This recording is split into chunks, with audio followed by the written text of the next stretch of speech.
Everyone, good afternoon, welcome back to my channel. তো কেমন আছো তোমরা সবাই? আশা করি সবাই খুব ভালো আছো, আমিও ভালো আছি। তো চলো, আজকে তোমাদের সাথে অনেক কিছু আইটেম নিয়ে দুপুরবেলা চলে এসেছি। আর এই ভিডিওটা শর্ট আসছে, তোমরা যদি বড় ভিডিওটা দেখতে চাও অবশ্যই কমেন্ট করো, আমি বড় ভিডিও দিয়ে দেবো। তো আজকে মেনুতে কি কি রয়েছে?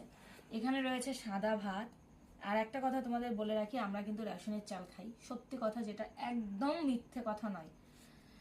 তো আর রয়েছে এখানে হচ্ছে আলু ভাজা, এখানে রয়েছে মুসুর ডাল সিদ্ধ, কাঁচা লঙ্কা দিয়ে সর্ষের তেল দিয়ে মুসুর ডাল সিদ্ধ, এখানে রয়েছে ডিমের অমলেট পেঁয়াজ লঙ্কা দিয়ে, এখানে রয়েছে চিংড়ি মাছ দিয়ে কচুরলতি, এখানে রয়েছে কাঁচা কলার তরকারি, এখানে রয়েছে কাঁচা লঙ্কা, আছে লবণ। তো এখানে অনেকগুলো তরকারি হচ্ছে কালকের তরকারি। তো আমরা মধ্যবিত্ত ফ্যামিলি, আমরা কিন্তু বাসি খাবারও খাই, রেশনের চালও খাই, সবই খাই।